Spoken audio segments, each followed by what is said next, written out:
doing the preliminary engineering. He's been with this project since it started. Gosh, was it been 8 years ago, Jim, when we first had our public It informational session? has, yes. Yeah. And I know we've had a few public informational sessions. We did hand out, I sent out the latest one we had about a year ago, the comments we got back for everybody to look at. But you know, I'm glad we're finally getting, I think, some traction on this project. It's long overdue. So Jim, with that, I think I'm going to turn over to you. I believe you can screen share to show your presentation.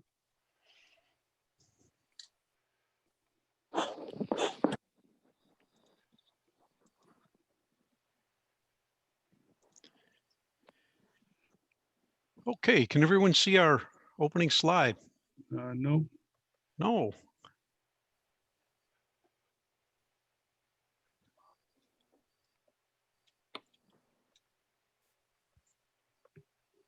Is it still a no? Try it now. I just assigned you co-host duties. That might be part of it. Oh, okay, thanks, John. Yep. You should be good now, Jim. Okay.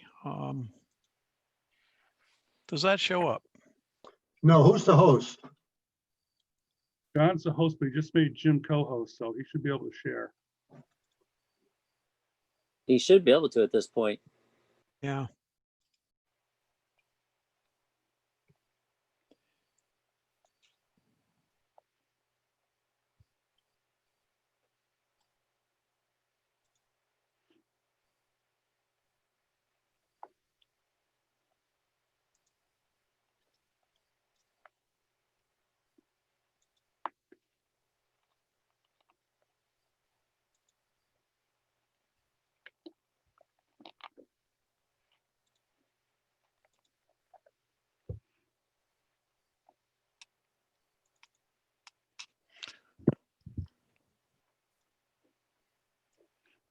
All right, could everyone see this first slide?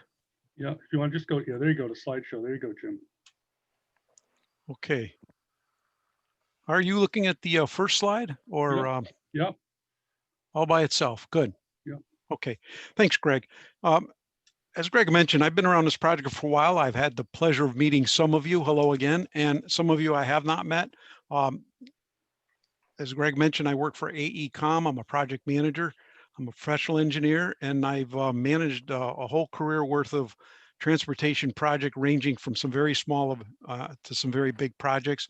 Highlight of my career was heading up the design of the new Pearl Harbor Memorial Bridge. That was quite a feat and accomplishment, but I also had fun managing 395 projects, all very similar to this one over a 10-year period. And during that period, I learned a lot about what it takes to get a project through the system. And I want to bring that experience to this project. It's been a long, interesting road. And I commend the town for a number of things.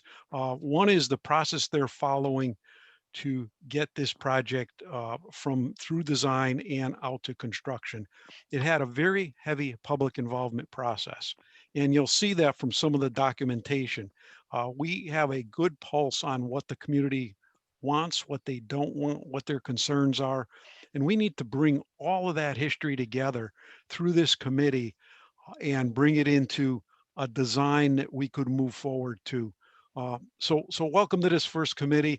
The format of tonight's meeting is basically to have an open discussion. I want it to be an interactive discussion between all of us.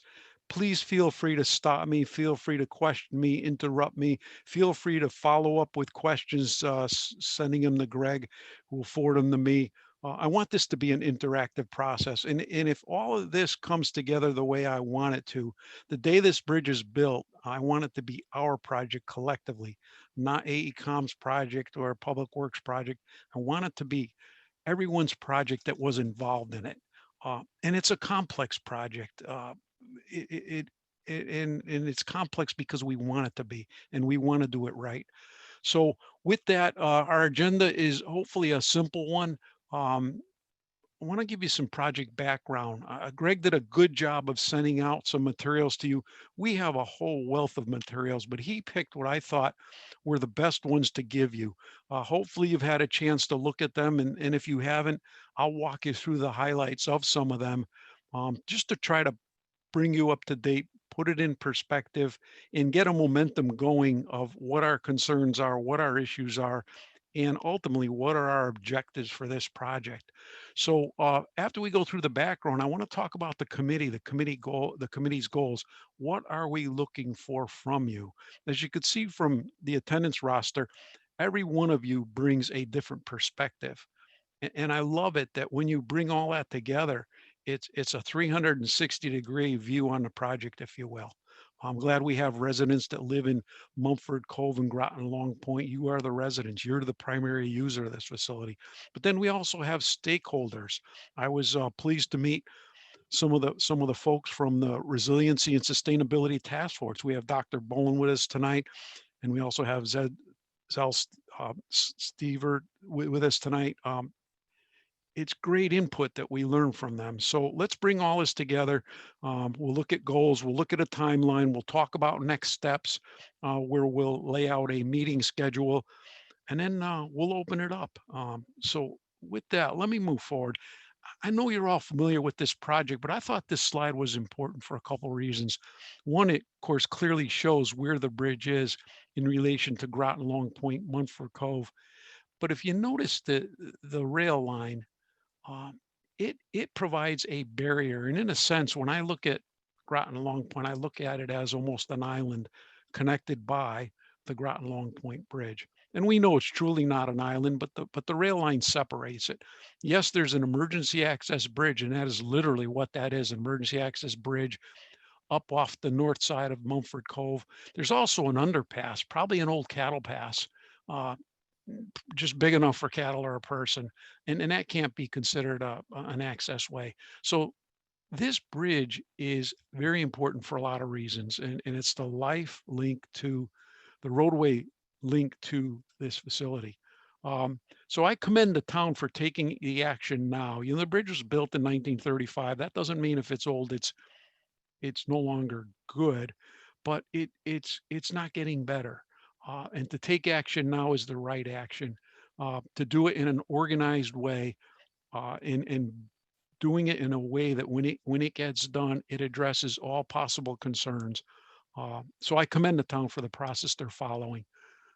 This is a little closer view of the bridge, as you could see. And what's interesting, some of you may or may not know, before this bridge was built, there was a 400-foot wooden trestle across what is now the cove. You could see it was filled in. It was replaced by a 50-foot wide bridge, and it constrained the flow. And of course, that brings some environmental concerns to us. I just want to mention, we also have on our team two very talented individuals from the firm of Milone McBroom, people that I know personally. A gentleman named Gary Nash is going to head up the hydrologic and hydraulic design. And we also have with us to handle all our sensitive environmental permitting, Megan Raymond. So you'll be hearing more from them as our design goes on, but I just want you to know that we brought in what I consider to be the best in the industry to help us with those two important subjects. Moving along, let's look at what's out there today, probably in a different way than you see it when you drive over it or walk it. I want to bring it to you in an engineer's perspective. So yeah, as I mentioned, the bridge was built in 35. It's a 30-foot wide roadway, not bad. There's wire rope guide rail. It's substandard, it's poor condition, it's not connected to the parapet. So in a sense, an impact at that point would be essentially a fixed object hit by a vehicle into the blunt end of that parapet. Not a very safe scenario. And is also the embedment in some of the posts aren't very deep, so it questions whether a large vehicle is going to be restrained from a high angle impact. So, you know, there's more than just the bridge here. There's a safety factor involving the roadway. I'm sorry, can you explain what a parapet is? Is it? Absolutely, sure.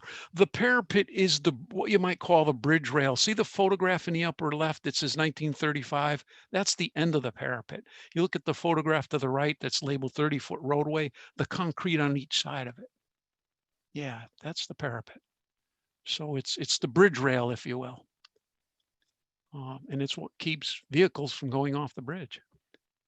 And leading up to it, we use guide rail treatments. And in this case, back when this was built, they used a wire rope and wood post rail system. So the superstructure is what holds up the roadway, if you will. That is the beams that hold up the bridge. When it was built, they were encased in steel. There was a concrete deck put on it, pretty conventional for the time. The abutments are what holds up the superstructure. Um, they were built on wood piles. So there's a whole number of piles holding up this structure. And if you really want to get technical, it's sitting on a sand bottom. So they're friction piles. They rely on friction to get strength to hold up the abutments, which hold up the superstructure. And all this comes into play with when you're talking about scour and velocity and the integrity of the wood piles, which are now getting up in age. So all these come into play when they talk about the condition. Now, our friends at DOT, okay, let's talk about the causeway for a minute. The causeway is basically randomly placed stones of various sizes. We design stability revetments, but in this case, it's dumped stone. It has helped. It's kept it here for a lot of years. But as you'll see in a bit, it is not the proper technical treatment for this. So that's another issue, is the causeway. So not are we talking about the bridge in this project, we're talking about the approaches, which involves the causeway. But DOT does inspect this bridge every 2 years. And I'll tell you what they found in the latest. There's also utilities crossing this bridge. As you can see from the photo, there's overhead utilities. They consist of primary and secondary electrical, telephone and cable. And of course, there's lighting for the roadway on some of the poles. And what might be interesting to note is one of the poles carries a feeder to Fisher's Island. So it's a pretty critical link to them. There's also a sanitary sewer that runs parallel to the north side of the bridge. And a water main, which provides a backup to the Noank section of town. So back when we were just starting this study, we were looking at a lot of theoretical data and trying to evaluate how vulnerable this bridge and causeway was to flooding. And we had what we remember as Hurricane Sandy. And I commend Greg Hanover for taking the initiative to go out and assess the damage immediately after that next morning. And some of his findings are very interesting. He did observe the bridge was sound, and I was glad to see that, and not surprised. It was pretty strong piles. We were fortunate not to have a lot of wave action, but what little wave action we did have, it eroded the edge of the roadway. On the picture on the right, this is the southern bank. So as I mentioned earlier, the riprap helps, but it doesn't do its job as we would design it today, which if it was designed properly, you wouldn't have lost that edge of roadway. Here's another shot of what happened with that roadway. So you could see water overtopped the road in a low profile area of the bridge. The low point of the bridge is about 240 feet west of the bridge itself, and the water did overtop that. Unfortunately, there was not a lot of wave action, but it doesn't take much to cause this kind of damage. Here's another view of some of the damage. And I mentioned the bridge itself is at elevation 9.3. The low point is 1.3 feet lower. And that is in the area of where those barricades are, and that's where the water overtopped the roadway. So our friends at NOAA provided some data which helped us understand just what happened there. It peaked at 8:12 p.m. at an elevation of 6.6. So if you remember that number I gave you, the roadway, it was almost elevation 8. So theoretically, the water level wasn't over, but the wave action did overtop the roadway. And that only happened for a short duration, thankfully. But for that short duration, you can see the damage it caused. But the water did peak and hit the bottom chord. The bottom chord of the bridge is literally, it's what you would hit your head on if you were going under there in a boat and you were higher than you should have been. That's the low chord. And the water did hit that point. So if you look at the condition of bridge, our friends at DOT inspect this every 2 years. They do a very detailed, in-depth inspection. They have a rating system. It goes 0 to 10. A bridge is posted when it's 3 or under, and it's closed, I want to say, at 2. A brand new bridge is probably a 9. I don't think they ever hit 10. But this superstructure, the steel and what's above it is rated a 4. So it's poor, but it's not posted.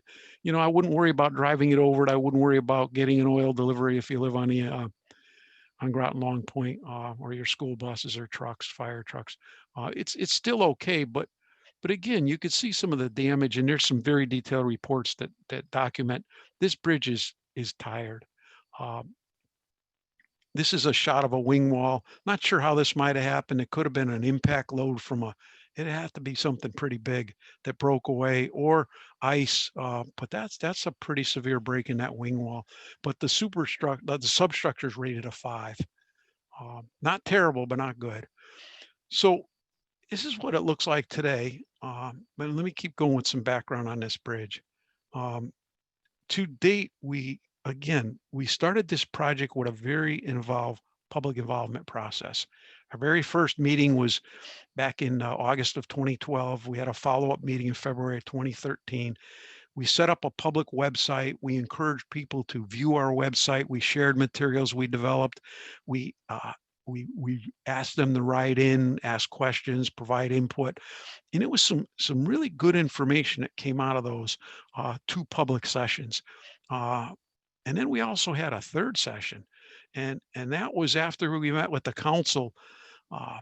So January of 2019, we went back to the council, updated the council on the project, and they said, we need to hear from the folks that live on Mumford Cove and Groton Long Point in the summertime. There's a big summer population that are stakeholders to this project. And why don't we have a public meeting in the summer when we give those folks an opportunity to attend and show them what's going on and hear from them. So we did that, and it was a great idea to do it. It took us till August, but we did want to wait until the summer. So we held an open session. Greg gave you a handout, which gives you details of some of the comments we heard. And again, it's good input. So we have those 3 public sessions that gave us input. But here's just a snapshot of the typical comments. We heard from boaters. A lot of them talked about horizontal and vertical clearances, dredging the channel, maintaining access to the bridge during construction. And then there's some users.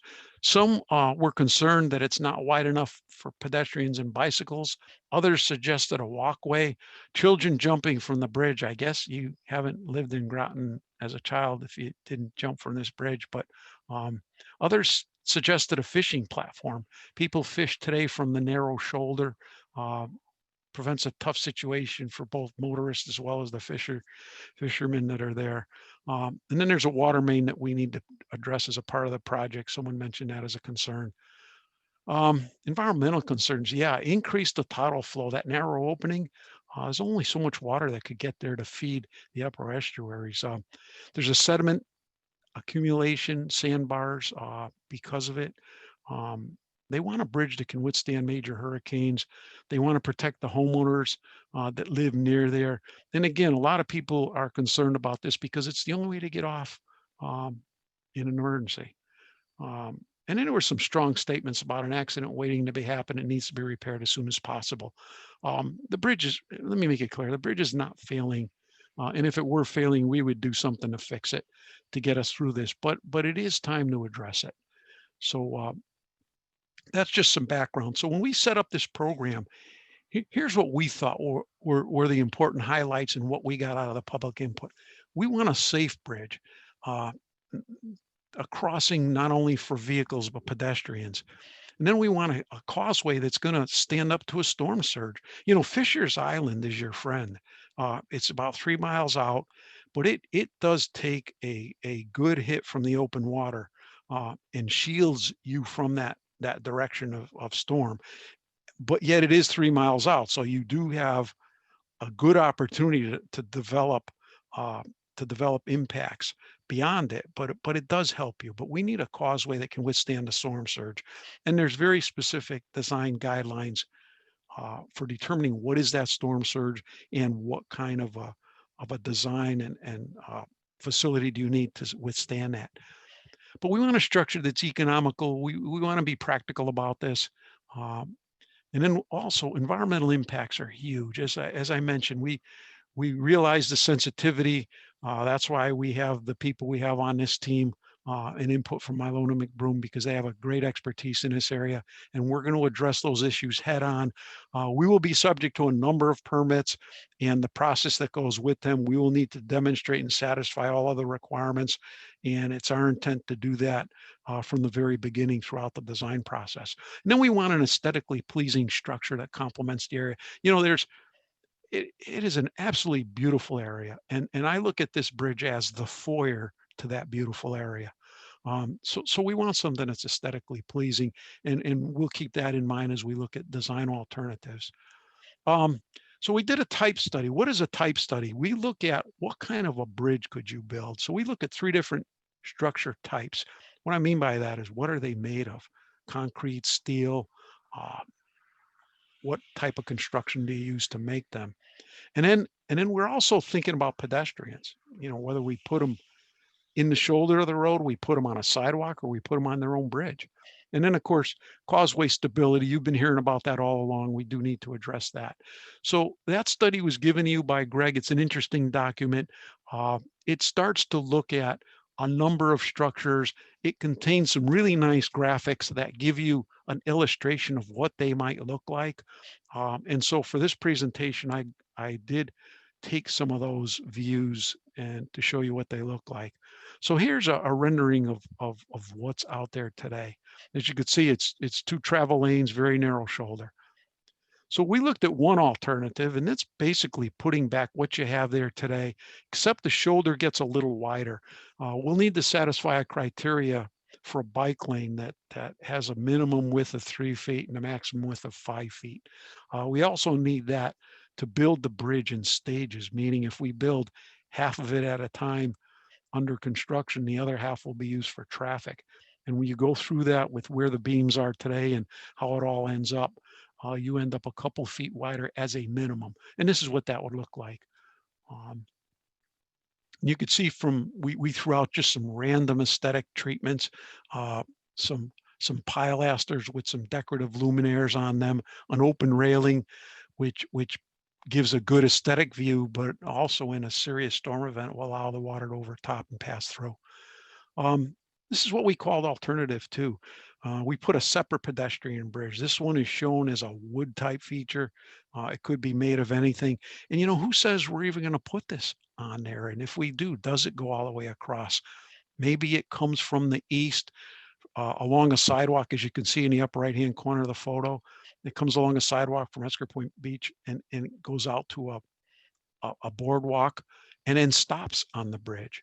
So there's a lot of variations to these. And of course, we weren't trying to show you all of them here, but as we develop this, these are some of the issues I want to talk to the committee about. Here's another one where it's just a conventional sidewalk on the bridge. So the bridge gets a little wider because you're wider than you were under that first concept because you're putting a sidewalk on it. But again, the sidewalk could come from the east and stop on the bridge. It could continue, or there could be no sidewalk. So again, this is an issue we need to talk about as a committee as we get into more detail. So these are just 3 graphics, how they look like. So how do you build a bridge like this? Well, we have to maintain access. We can't just send people on a parallel roadway to get in and out of Groton Long Point. Unfortunately, it's something we like to do, detour traffic. That's our first and most economical option. But in this case, we don't have that option. So one conventional way of doing this is to build half the bridge at a time. That red crosshatch area could be your first stage of construction. And then traffic is sharing that one lane that's open in an alternating flow. That's controlled by overhead traffic signals. So you would do one stage at a time, keep traffic on the old part of the bridge. And then when that new part's built, under the next stage, you would put traffic on the new part and then rebuild the second part. This is just a simple scenario. It's something worth looking at. Keep in mind, as we talk about the causeway, what this little schematic doesn't do is address how do we build that causeway. And we're going to need to address that as a part of our design process when we decide what it is. If we raise that roadway, let's say we pick up that roadway grade 3-4 feet, that has to be addressed. You can't run traffic parallel to it without addressing the vertical change in grade. So that's just some concepts. Now, when we were looking at the concept plan, and I don't want to go through this in detail, but basically, some numbers I want to point out. You saw the flood on the existing bridge, the low chord, what you hit your head on in a boat, that's elevation 5.6. The clearance between mean high water. Now, mean high water is a common reference point that we use.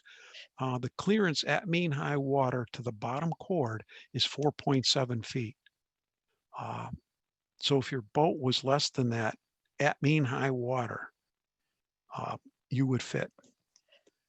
When we're looking at a proposed bridge, and if we want to address some of the elevation requirements under today's design criteria, we need a clearance of mean high water of at least 9.6 feet.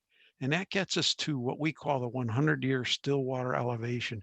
It's a recognized theoretical water level that in a theoretical 100-year storm, that's where the water's going to be, 9.7. But that's not enough by today's standards. We wouldn't have enough clearance. And there's the last category, the proposed causeway, has some interesting numbers in it. I mentioned that still water elevation of 9.7. Well, you know, the Resiliency and Sustainability Task Force is very aware and made us very aware of the sea level rise criteria. It's a lot more than just what's happening to the ice in the Antarctic. It is the change in water elevation. You know, the change in theoretical water elevation from when this bridge was built until today was, I want to say, in the order of, it's getting up there a foot of lost clearance, if you will, in theory. So if you keep going to 2050, it's going to be up about 1.64 feet based on recognized published documentation. So what that means, if we want to satisfy that elevation 9.7 criteria, we need to add 1.64 feet, which brings us to elevation 11.3. So let me take you back to where we are today. There was a previous slide that we're at elevation 9. So the bridge will be a couple feet higher, but go into the causeway. If you remember that low point elevation where it overtopped, that was 7.96. So let's call it 8 feet, elevation 8. And to satisfy today's criteria, it's 11.3.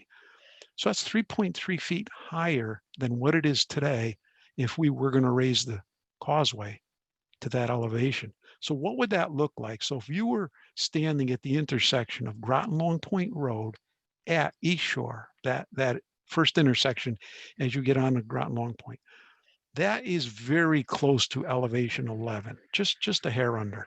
So if you look at that and you can imagine a straight line across, that is where that 11.3 would be.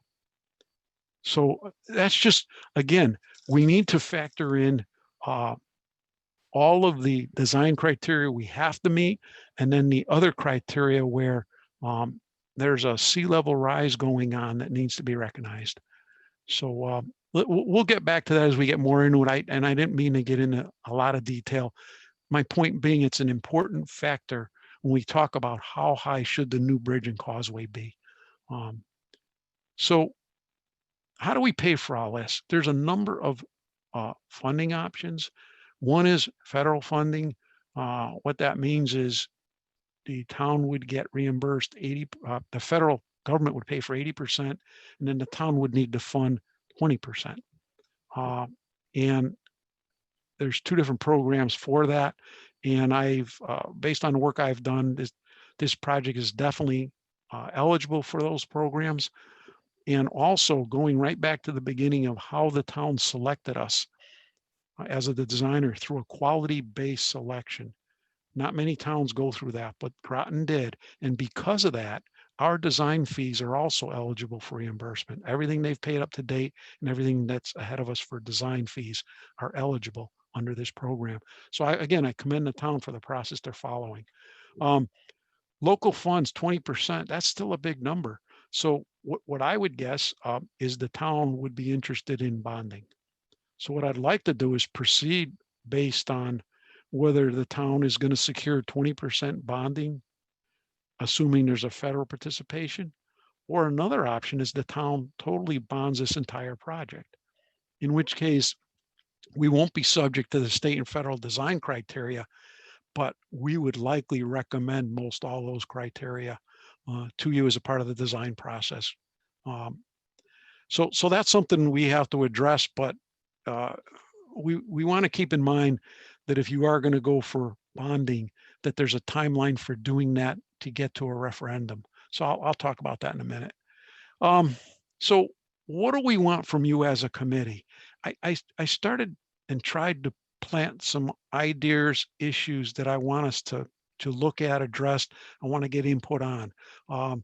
Remember seeing those renderings? I went through no sidewalk, a separate boardwalk, uh, a sidewalk on the bridge, bicycle lanes. We need to address that. What do you want to see on this new bridge? Do you want to see any of that? Do you want to see none of that? Do you want to see a part of it? Do you want to see a sidewalk go from Esker Point Beach and stop at the bridge and not go farther? I mean, these are all options that I want to bring out. Second is the roadway bridge and width. So how wide should the road be, which is also how wide should the shoulders be? The shoulders being used for bike lanes and walking. The bridge width itself, the width meaning when you're in a kayak or a boat and going under this, it's what you're looking at. How wide is that? Today it's 50 feet. You probably want to go wider. You probably want to help meet environmental goals by increasing the tidal flushing capability, meaning the amount of water that gets under that bridge or through that bridge. Picture an hourglass.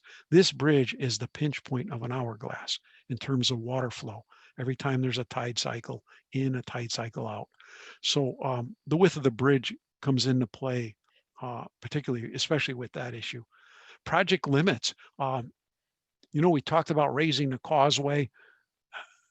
You will likely raise the bridge, which means you have to raise the approaches. But how far back do you go, particularly in a westerly direction?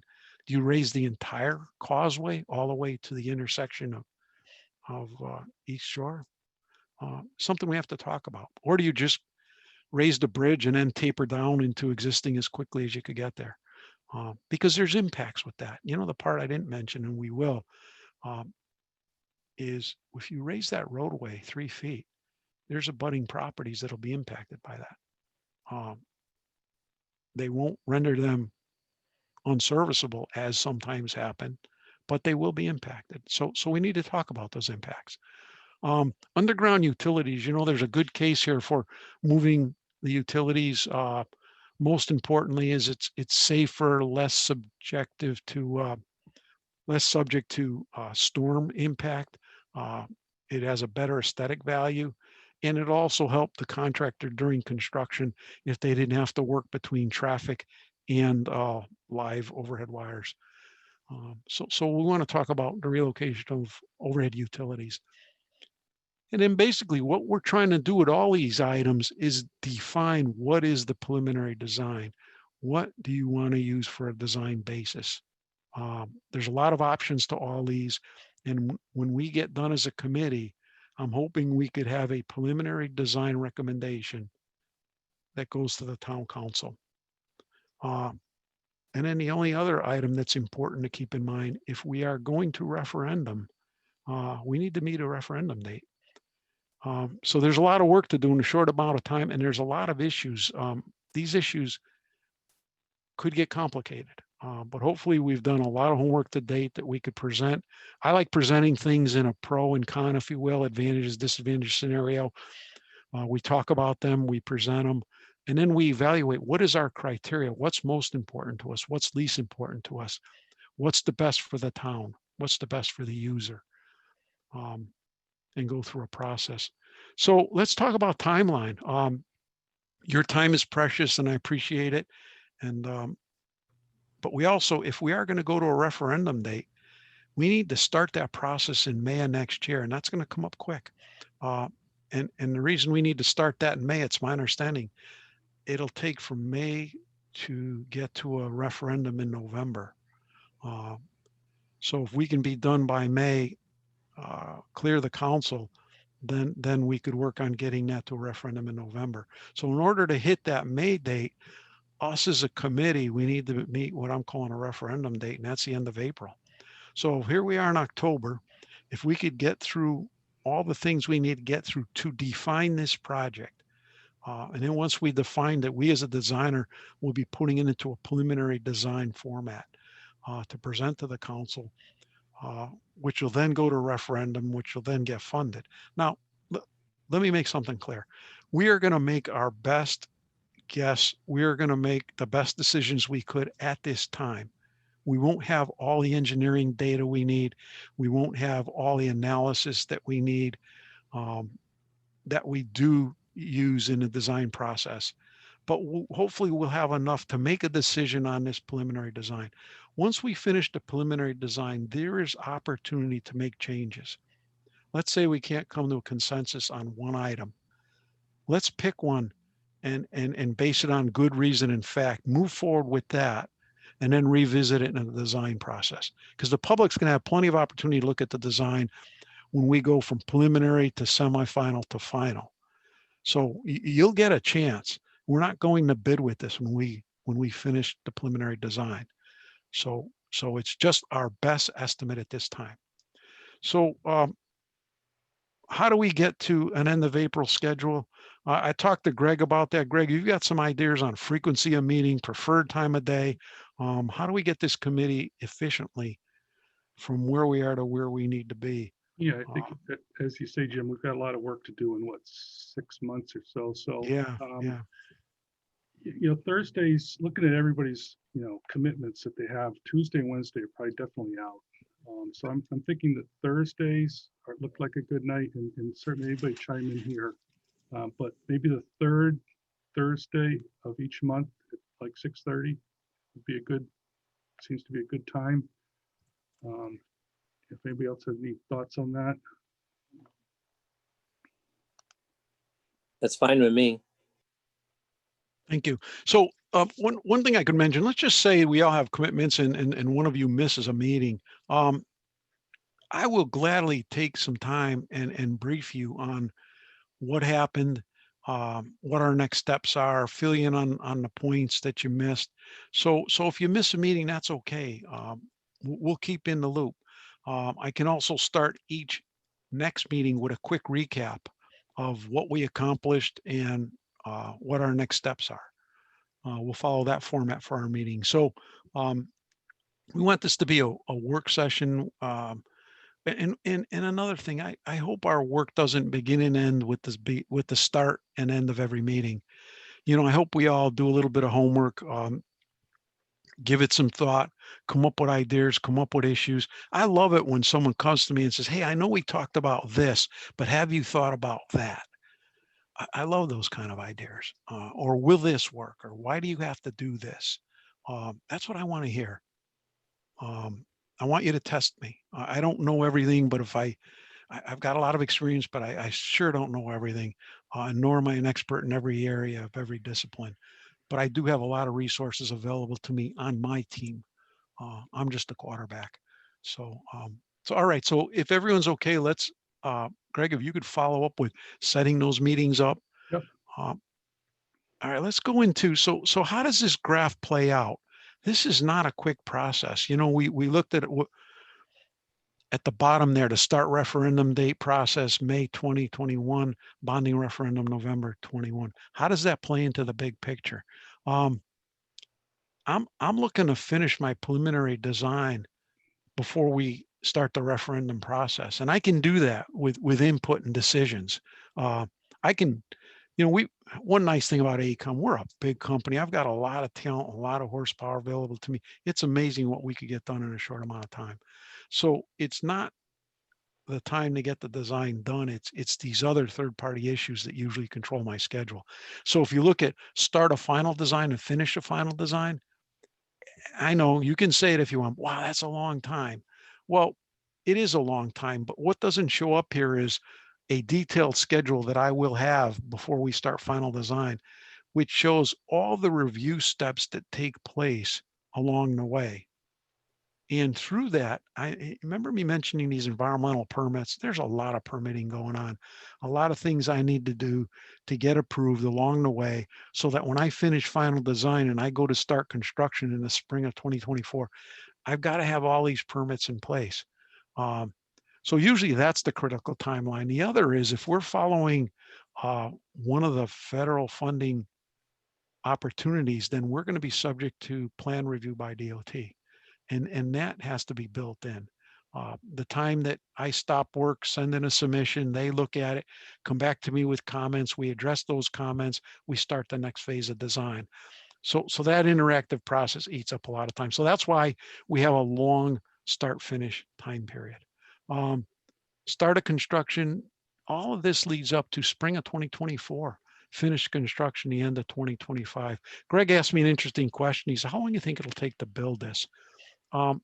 We don't have an exact how are we going to build it question answered yet, but typically on these kind of jobs, it's a 2-season job. You do one half the bridge one season, the other half the other. Sometimes the season is determined by environmental regulations. On the Q Bridge, there was a time period when the oysters were rutting in June. I couldn't do work in the water. Yeah, so sometimes there's restrictions that are put on us.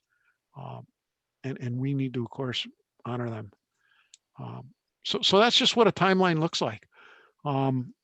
Okay, open discussion. That's all the slides I have. I'm disappointed I wasn't interrupted. I did get one question, thank you, about bridge parapets, but yeah, what do we, let's go around the table. Questions, comments, concerns. You don't like something you saw or heard? This is John Burt. I think I can safely say we'll be looking to do the grant. Okay, John, thank you. So, Yeah, I would agree with that. okay, all right. You don't want a toll on the bridge? A toll booth? Well, I might, but I'm not sure everybody else would. I mean, I think I just got the attention of our friends from Mumford Cove and Groton Long Point. So 8,000 vehicles a day. Come on, we're all good in math. 8,000 vehicles a day across that bridge times X dollars. How many years?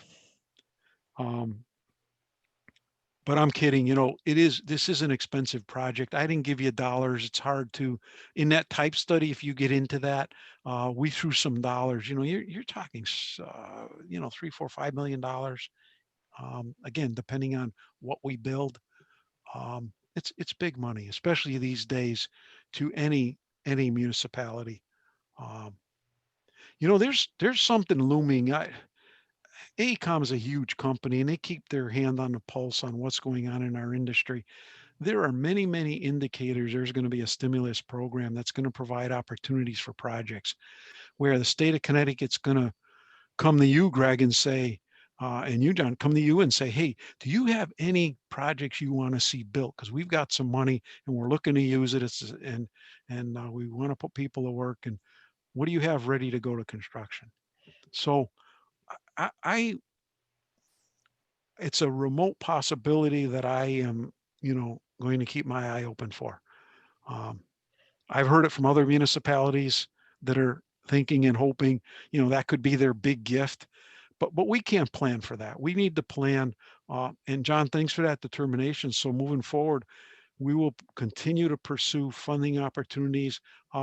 Those 395 projects I worked on in 10 years, I had a lot of experience with funding and getting funding, and have a lot of resources at DOT and relationships to where I have to tell you, when we were going after this job with the town thought it was not eligible because of the way the bridge was coded in the state system. I looked at it, it didn't look right to me. I called a friend that ran that program within hours and not long minutes before our interview. He called me back and said, there's a mistake in our coding.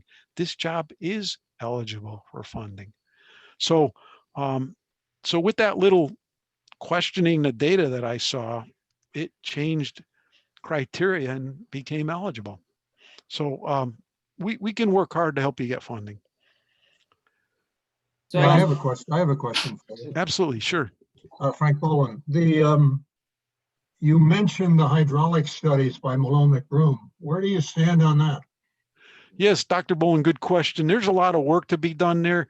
We did not initiate their work yet, and part of the fundamental criteria they need, well, first they analyze what's there today, so that's easy. They know how big the bridge is, and they can get that answer. But what's missing from that equation is, what is the future bridge opening? Yep. Now, we did some preliminary work. We came up with a number of 86 feet wide. And I have to tell you, that was all based on something very simple, but very important. Remember me saying that bridge today is supported on piles, and there's a lot of them.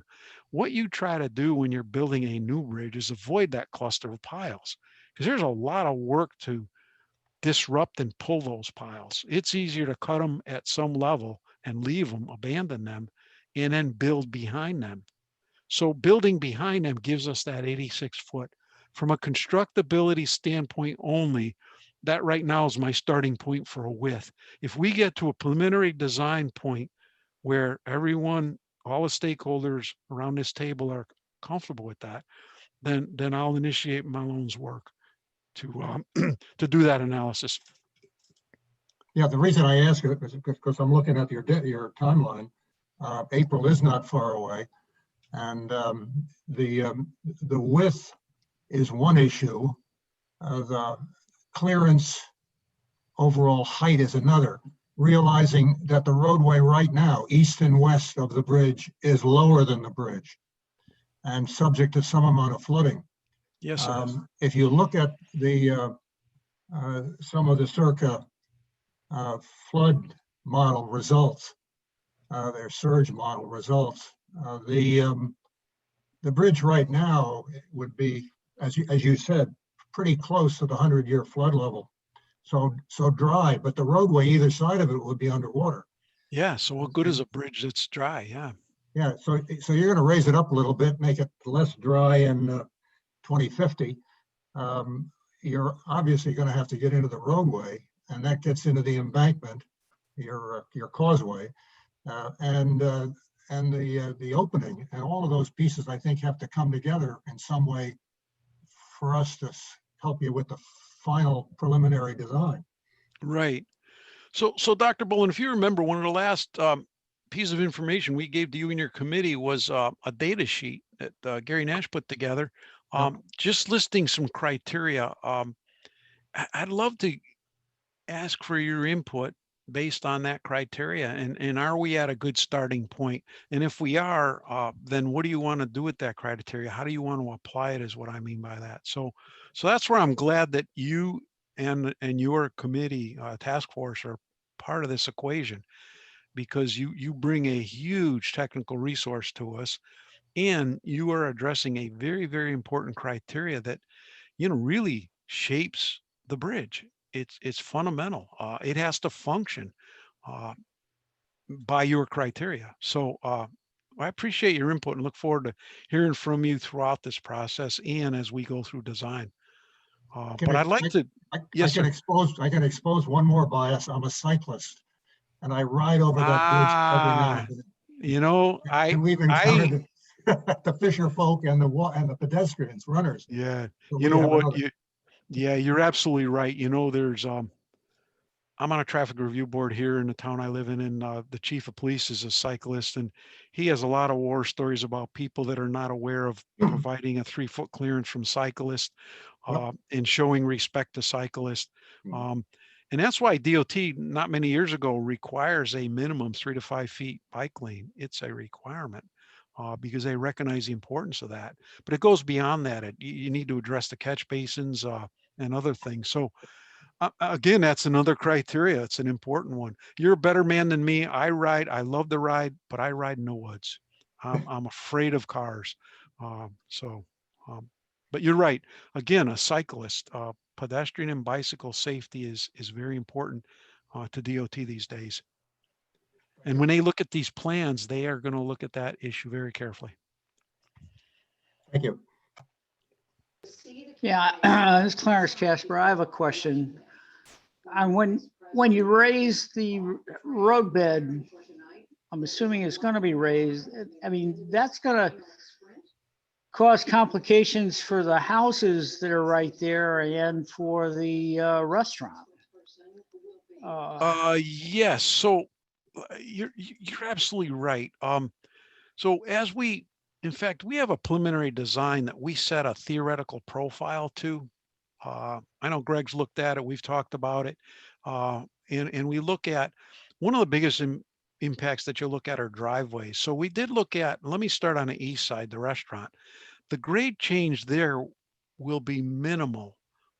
And we could blend it in a way that it won't cause adverse conditions. I can't say the same when we head towards the east. There's a property immediately northwest of the bridge, north side of the bridge on the west side, that is where it gets close to the low point. In fact, the two homes that are close to low point will be most impacted. But based on a preliminary look, we could give them functioning driveways. And then once you get past those two homes and closer to the intersection with East Shore, the grades are higher, but we could grade the driveways so that they still function fine. We're just rebuilding a lot of driveway through those areas and landscaping. So it's doable from a technical standpoint. It won't render these houses useless. It won't be a terrible impact. But yes, the roadway will be higher. And that's a big issue. When you look at, do you meet sustainability criteria or do you avoid impact to properties? And that's, what are the trade-offs? What's the important part of the equation? So those things we want to talk about. We may even debate them. We may even have those that are advocating sustainability and a higher roadway versus those that don't want to impact the adjacent properties. So there's a balance, and that's what we try to follow in design, is a balance based on criteria. So that's a big part of what I want from this committee, is what is our criteria for the preliminary design. But let me keep going with this. Let's just say we do a concept design, it raises the roadways, and now these adjacent properties have steep driveways and embankments in front of them. Not all of them, a couple of them. And then we bring that to the public. And of course, you're going to hear from the owners and you're going to hear from others, but that doesn't mean that's what we're going to construction with. We've got a long road between that point and construction. So again, we have a vetting process where our criteria will get tested. And ultimately a decision will be made to when we get the final design and construction. So yes, you're right. And you know what? This is exactly how I'd like to see this committee work.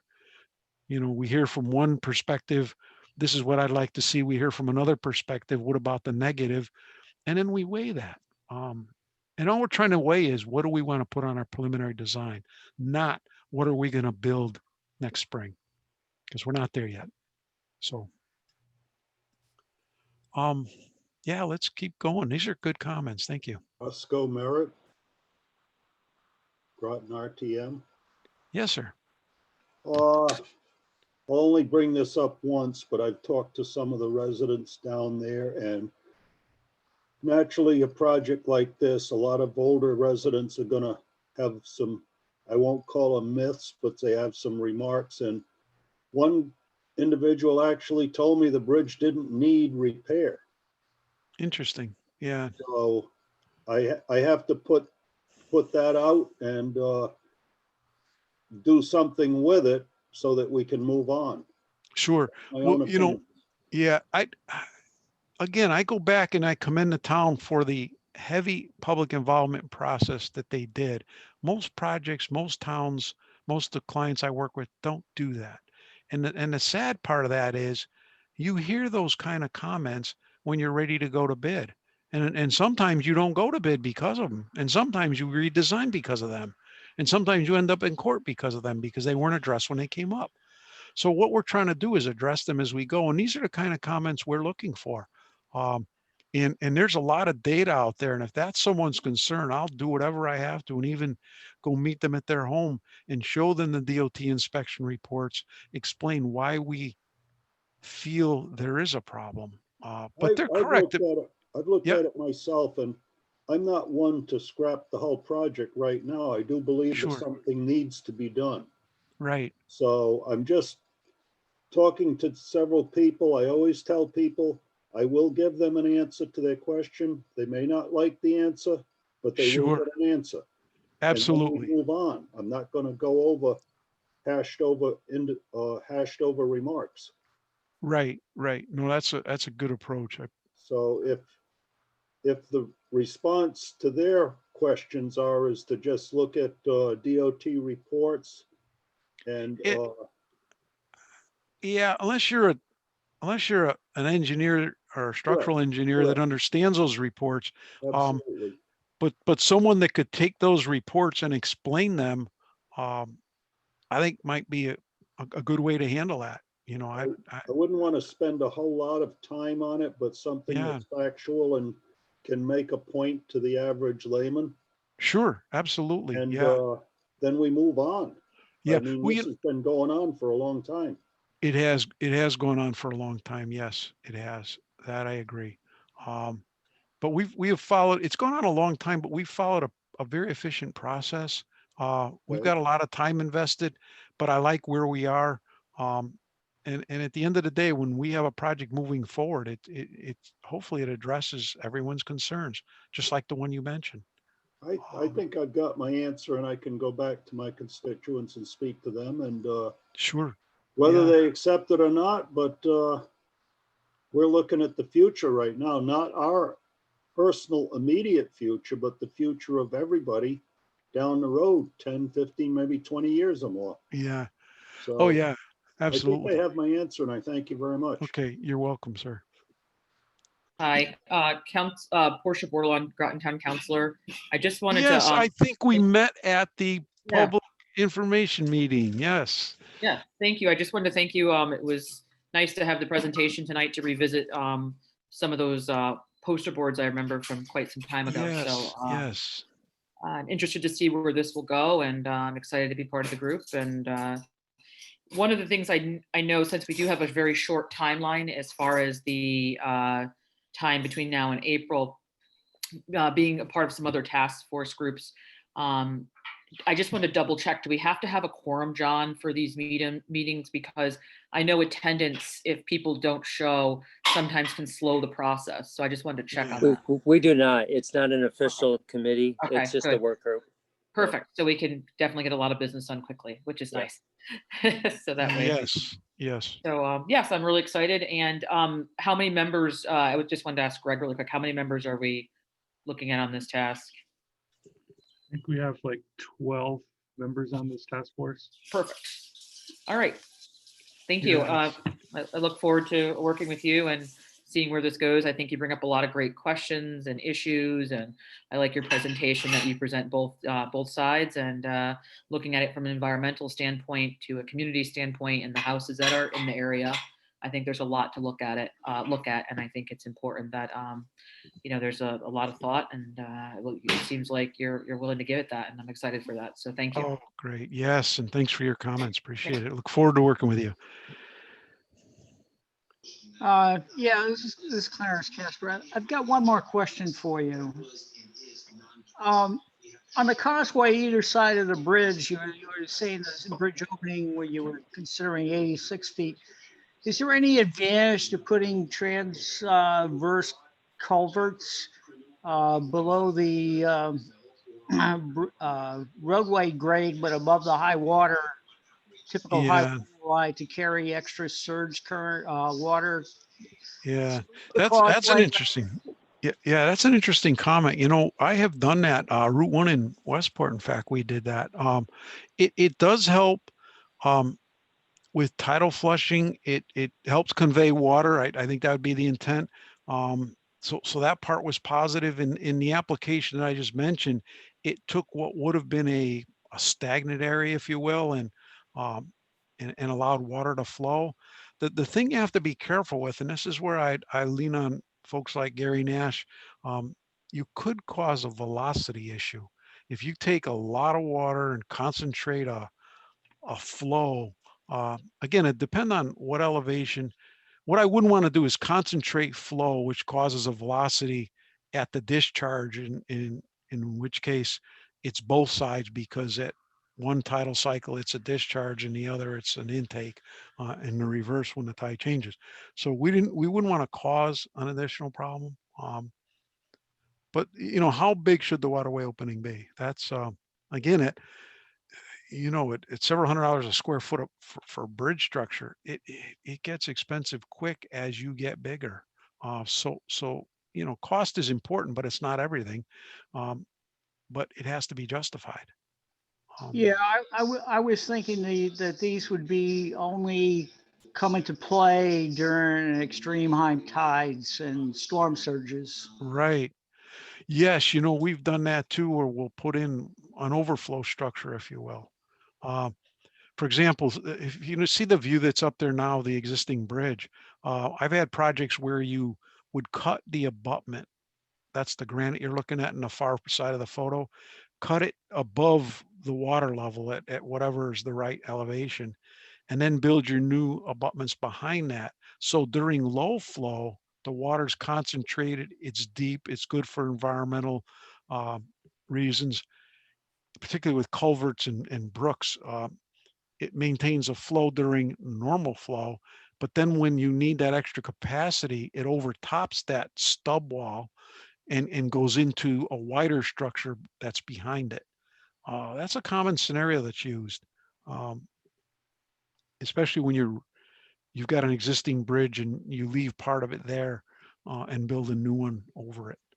So yeah, let's hold that thought. Okay, let's look at that. I'd love to hear from Gary Nash on that, what his thoughts are, and I'll follow up with him. So good comment. Thank you. This is Nancy Mello, RTM, and I had a question. Can we go back to the ratings? And I'm just, first of all, can you just explain for me, my husband is the engineer, not me. So substructure and then superstructure, and then the substructure was rated 4, but the superstructure is rated 5. Okay, so what is the substructure versus the superstructure? Okay, so if you see the slide that's up now, that's your superstructure. Those are the steel beams that hold up the deck that the cars drive on and that the parapet is connected to. So that's superstructure. Substructure is, it doesn't show it well in this photo. Substructure is what holds up the beams I just mentioned that we saw in that earlier photo. And what you're looking at in the far side of this photo is the abutment. The abutment holds up the girders, which holds up the deck, which is what vehicles drive on. So substructure is what occurs below the deck superstructure level. And then of course there's wing walls, which are part of that. So just so I understand, so the substructure is 5 and then the superstructure. So what everyone's driving on right now is the 4. It's a 4, yeah. It's not posted. It's not posted. I'm sorry, what does that mean? A restricted weight limit. Yeah, we're strict. I'm sure you've seen bridges where no vehicles over X number of tons. That's what happens with a bridge. As it deteriorates, at some point you have to restrict the amount of load it's subject to. We're not headed for that yet. It's got a ways to go. And that was going to be my question, is because we're going to have to eventually vote on this, as or as town council and RTM, they're going to ask these questions of what would be the next step if we don't do anything. So the next step would be the weight limit on the bridge. Sure. Yeah, in the worst case scenario, it would be. But you have to be careful with that question, because there's a 2-part answer. One is the do nothing scenario, where you ignore it and just leave it alone. And then the other is what's commonly done is you try to repair it to buy time. You're not usually fixing the problem, but you're getting rid of that criteria that caused that problem. For example, go back to this slide here. Okay, in the upper right-hand corner, you see some cracking on what is holding up the beams. If, for example, that deteriorated and became an issue that affected the rating, you could go in and just rebuild that little piece.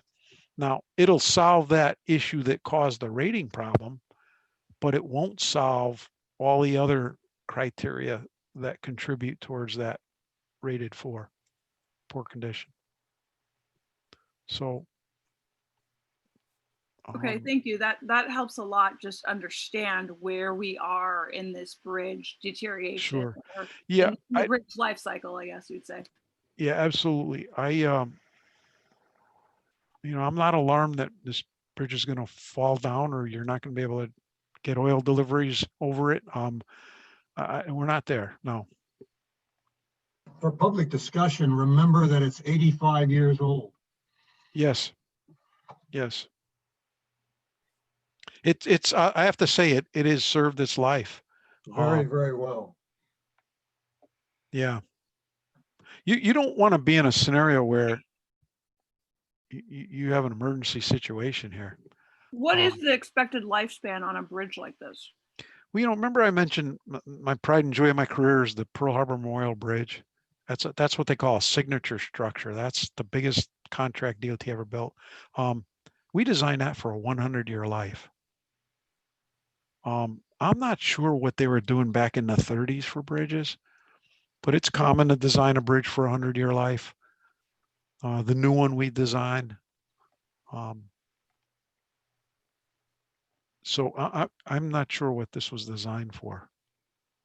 One of the reasons it's in good shape is when I looked at the size of the steel that was used on this, it's bigger than it had to be. So why they did that, I don't know. Were they available during construction? Did someone at that time think there was going to be a need for a military loading to put something out on Groton Long Point? I don't know. I don't know. It just hit me as, wow, these are some pretty big steel here. And that's probably why it's still good. But again, at some point, that's why a lot of the old railroad bridges you see are 100 years old and they're still good. They were over-designed, so they have a tolerance for deterioration. Today, we're more economical when we design. So any other comments, questions around the table? I appreciate hearing what I'm hearing, and hopefully you think about what we said and think about our next steps. And I would ask if each of you could come to the next meeting with an agenda, and whether whether Dr. Bolin wants to talk more about the safety of riding a bicycle on the bridge or whatever you want to do. Let's put it on the table. James, this is Dave McBride, representing Groton Long Point. I have Yes, sir. I'm going to be representing over 650 residents who have lots of questions and comments on this. And tonight's obviously not the matter for that, but I appreciate the overview and the level of detail that's been provided. So thank you. But two quick questions I think you'll be able to answer. You said the cost was $3 to $4 to $5 million. Do you have any more clarity on that range, or is that really what the estimates are right now? I know I give you that's a big range, and I apologize for that, but I'm being vague because I don't know what I'm building here. That's the thing, that we looked at 3 quick sketches here. Where did we go? All right. So if you don't have the detail, that's fine. Right. The types. Okay. You know what, David? You could get a good amount of credible information from that type study that was attached to Greg's email where he initiated this meeting. If you go in that type study, we did take different alternatives, and for mostly the purposes of cost comparison. For example, here's a bridge with no sidewalk. Under this alternative, here's a boardwalk. Well, heck, this boardwalk's well over $1 million. Doesn't look it, does it? But yeah, that's $1 million to go from 1 to 2. So when I give you a range, it's because am I thinking no sidewalk with a separate pedestrian bridge or a wider bridge with a sidewalk? These are all very, different cost categories. Understand. So, and those you had figures were they given recently, or was that in the last year or so? Because inflation obviously factors in. They were in the type study that was dated 2015. So thank you. I know that's old data at this point, it's 5 years old, but yet In terms of inflation, we were conservative in our pricing. So if I were to re-estimate those today, they wouldn't be much different if the criteria was the same. So I know you had a Okay, and second one- question. Yeah. Yeah, the one other question I have is more process wise. I'm just wondering, it sounded like you said this group is gonna, it appears, come to a decision or recommendation on a preliminary design, and then the comment period commences. And I'm just wondering if we shouldn't provide greater comment period, although we did have over the last 8 years numerous events, and you had the August 8th event last year. But I think, at least where I reside, this is gonna need a significant amount of comments from the residents. So is there a way that we can increase the public comment period? Because I, for one, will not be able to provide fair representation of everybody that's here in a 1 hour meeting, 2 hour meeting every month. So I just want to make sure, I want to put that on record, that can we provide some type of, maybe it's a question for Town Manager Burt, but I would like to see some form of, comment period on the decision-making prior to the bond issuance or the referendum issuance. I see. Okay. So yeah, let's just Can play I this chime in out. real quick on that? I had a quick question. Sure. Or Absolutely. part of that, some of the task force that I've been on, or committees, or development groups, part of their agenda, you can add an item where on certain meetings you can open it up for public comment, whenever we're ready to. So I'm not sure. Once again, I'm not running this meeting. I'm just attending, but it depends on the direction and at what point. I mean, I know we have the deadline of April, but if things start moving quickly, couldn't there be some slots on there where the public can tune into this and join in? They might not be a vote, but they could come in and come speak to their own issue, or submit emails to, I don't know if there's an email that's going to be set up regarding the Groton Long Point Bridge reconstruction and redevelopment, through the Groton, the town, just to start triaging some of those. I don't know, this is a thought I just quickly thought of, with that, but definitely I agree there should be more public, and it's going to be probably Zoom with the spike being at red right now. So Yeah, unfortunately. yeah. So, but I'm not sure how that agenda would look like. That's good to know. And just to comment on that, I know the resident at 1000 Groton Road, which is that corner lot, has reached out to me numerous times to be involved in this process. And I'm not sure if he should be invited to this task force or whatever, but obviously he's got he and she have a it impacts their property. So I want to make sure someone like that is involved in the process. Sure. Could you repeat for me, please, what property we're talking about? Is it the corner of East Shore at Groton Long Point? Yeah, it's actually in the diagram you have up. It's that property right there in the lower left-hand corner. It's the first one entering Groton Long Point on the left, 1000 Groton Long Point. Oh, okay. Yep. Okay. Yep. I know where you are. I guess my overall thought is I believe in transparency. The more open we are with the community, the more we'll get receptive to the referendum and the bonding and after. And if we don't, it's likely to cause other issues if we don't involve the community. Yeah, I totally agree. And again, I commend the town for having the process set up that they do. They've gone to extraordinary lengths through 3 meetings now and more to come to get public input. We've got more to go. But if we could put in perspective what we're trying to accomplish here, we're trying to define a project with limited tools. We don't have all our work done, all our analysis. We're trying to balance and make decisions. And what we're trying to do, what I am trying to do, is give Greg Hanover a reasonable estimate of what it's going to cost to build this project based on the following design criteria. And we want to be as accurate as we could, because if we go to a bonding referendum and go through all that, get an approval for X dollars, and then through the public involvement process, through the final design process, we make drastic changes, then we're going to have to start over. And we don't want to do that. We want to try our best to estimate where we're going to end up at the end of the day when all's said and done. And that's the challenge here. We're trying to get answers to questions before we have done all the work. Hey, Jim. Which all of our work means all public involvement, all public comment was incorporated. So yes. Jim, we had a web page way back when we first started this project. is that something that we could resurrect, that we could Absolutely. keep the It is- I was public about to ask involved the same thing. Yeah. on the website So- with comments and pictures and all that type of stuff? Yeah. So yeah, the answer is yes. So if you look on this slide that's up, we had a project website in the lower right corner, grotonlongpointbridge.com. And I think that's actually a still active website, if I'm not mistaken, or it was Yeah. last time I looked. It probably was, 6 yeah. months ago. And I know, Greg, you were posting every time I gave you a document, you would post it on the town's website. Yeah, but So maybe we can people talk could about see it. how the public can interact with, what we're showing and provide comment there. Well, you know what? That's a good point. And that was the intent of that website, was to get people's comments. So what's nice about that is, we waited for the summer to hear from people, but let's just say in this COVID situation and even with seasonal people, doesn't matter where they are, we could hear from them on this website. So I think that's a great idea. So my action item is to make sure that's up and running, so that we could put the word out. And we've heard a couple comments from constituents that had people that were concerned about issues. We heard about a bridge rating issue.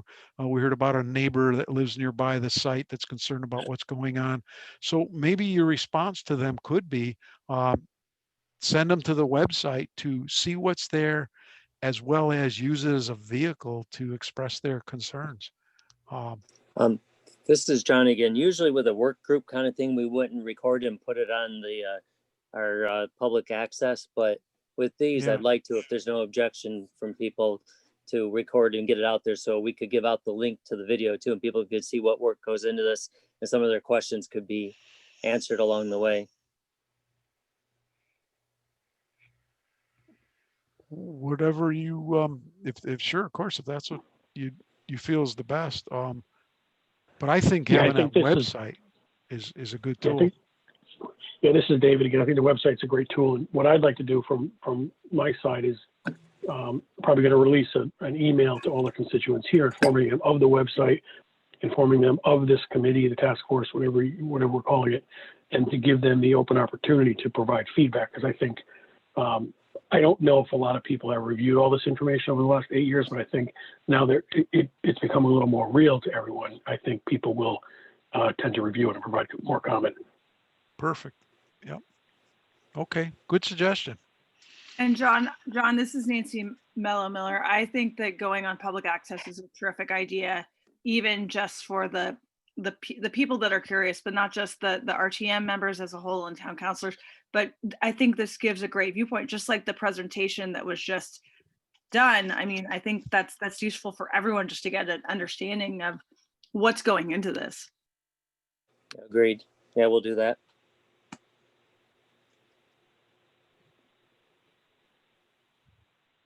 Yeah, the website is here. It's just probably a bit dated. Okay. What is that website again? GrotonLongPointBridge.com. One word. Yep. Groton One Long word. Point Bridge. Yep.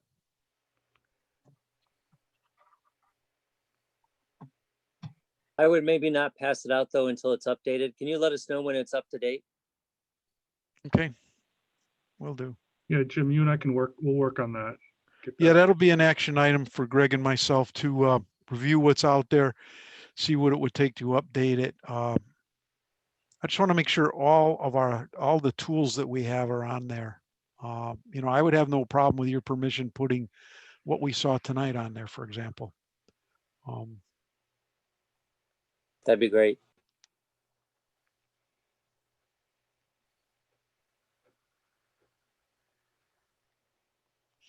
So around the table, one more time, any comments, questions?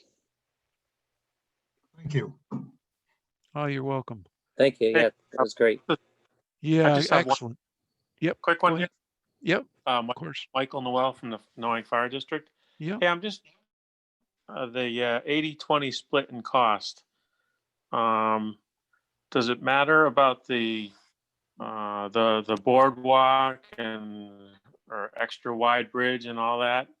Okay. Does the federal government still pick up 80%? Okay, so that comes with some strings. There's certain criteria you have to meet. For example, the roadway has to be 32 feet. Today it's 30. And it has to be that if we're going to build this in halves, if you will, longitudinally. So you end up at 32 feet as a minimum anyway. So that's not a hard criteria to meet. There's a whole list of criteria. You heard me mention earlier, bicycle accommodations, shoulder width. That has to be a minimum of 3 feet, maximum of 5 feet. Again, that's another criteria. All of this vertical information we were talking about on that complicated slide, all of that criteria has to be met. So there are strings attached with that funding, but they're not bad strings. There's processes we have to go through in terms of review. So, okay, if how's this for an example? If John said, I've got, a few million laying around, you could have to build this. And Greg said, well, how quick can I get a design? I'd say 6 months from now, we can go to construction. I'll give you a final set of documents, assuming I have permits. We could do it that quick because I just have to satisfy the town. But let me footnote that I have to get environmental permits that have to be satisfied. That would be the critical path for time. But I'm not subject to a lot of the criteria, design criteria that would be in the state program. But the criteria that's in a state program is there for a good reason.